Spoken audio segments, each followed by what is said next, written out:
Hello, and welcome back to AXIOM English. Whether you're commuting to work, sipping your morning coffee, or just relaxing at home, we are so incredibly glad to have you tuning in with us today. Yes! Hello and welcome back, everyone. You know, we've been reading through your comments, and we love seeing how much you're leveling up your English with each episode. Today, we have a massive topic that a lot of you have been asking for. That's right. Today, we're diving deep into the art of first impressions and how to master small talk. Did you know that people form an opinion about you in just 7 seconds? It sounds crazy, but it's true. 7 seconds is intense. But don't worry. We're going to share some essential vocabulary, phrasal verbs, and clever communication strategies so you never freeze up or awkwardly stare at your coffee cup again. Exactly. No textbook boring grammar here, just real natural conversations to help you sound like a native speaker from the very first moment you say hello. So, grab your notebook, get comfortable, and let's get right into it. You know, Sarah, I was reading this fascinating study the other day about how people form a first impression of you in literally 7 seconds. 7 seconds. I can't even decide what coffee I want in 7 seconds, let alone convince someone I'm a normal human being. It's true, Leo. It's actually an evolutionary trait. Back in the day, our ancestors had to decide very quickly if someone was a friend or a foe, someone who would help them or someone who was dangerous. But in the modern world, that 7-second window is where all our social anxiety comes from, right? Oh, 100%. And that's exactly what happened to me yesterday. I told you I saw that big tech investor at the cafe, right? I was at the Grind, that new spot on 5th Street. I saw him sitting there, alone, just sipping an espresso. I had this whole speech prepared in my head. I was going to be charming, professional, and explain my new project. Let me guess. You walked up to him and said something totally weird. Even worse. I didn't walk up at all. I stood by the sugar and cream station for so long, pretending to stir a coffee that already had enough sugar in it. I was just frozen. I totally chickened out. I watched him finish his drink, pack his laptop, and walk right out the door. I felt like such a loser, Sarah. Hey, stop right there. You're not a loser. What you experienced is what psychologists call the spotlight effect. You felt like everyone in that crowded cafe was watching you, judging your every move, when in reality, they were all just worried about their own lattes and their own problems. It's crazy, right? But even when I do manage to speak to people, I feel like the conversation just fizzles out so fast. Like last week, I met this girl at the bookstore. I asked her, "Hey, is that book good?" She said, "Yeah," and then nothing. Silence. No cap, Sarah. I wanted the ground to swallow me up. It was so awkward.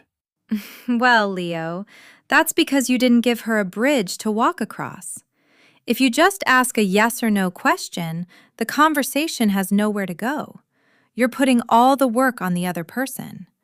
You have to bring up something that invites a story. A bridge. Okay, I'm listening.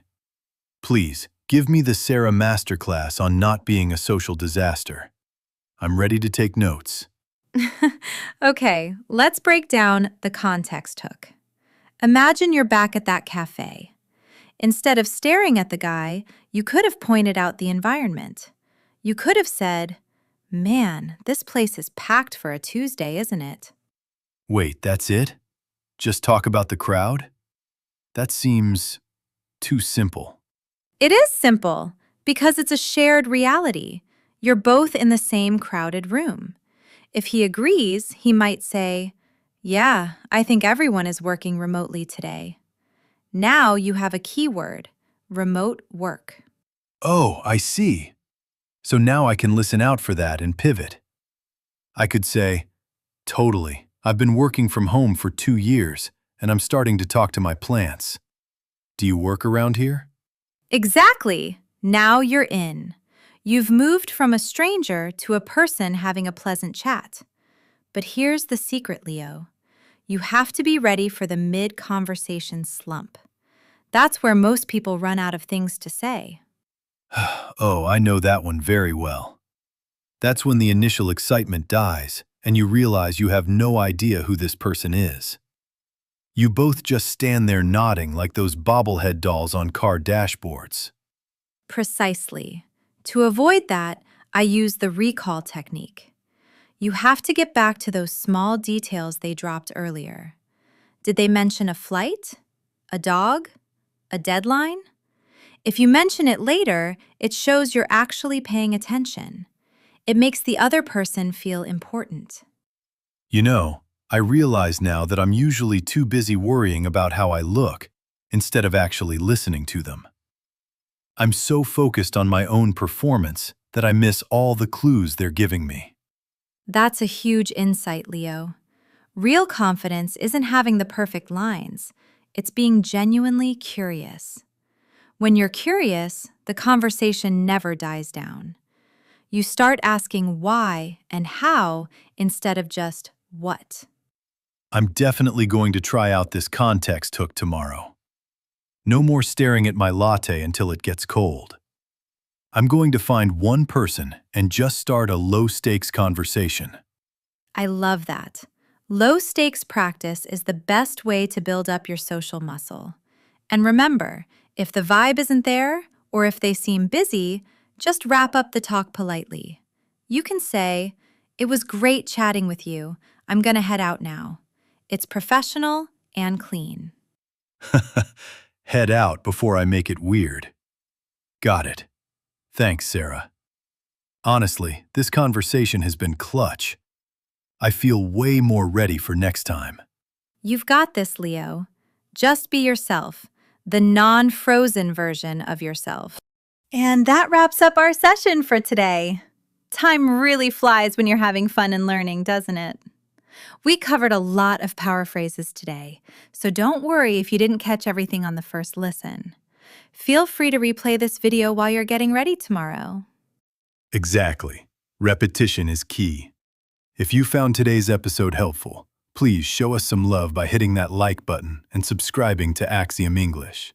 It really helps our community grow, and it makes sure you never miss a chance to practice with us.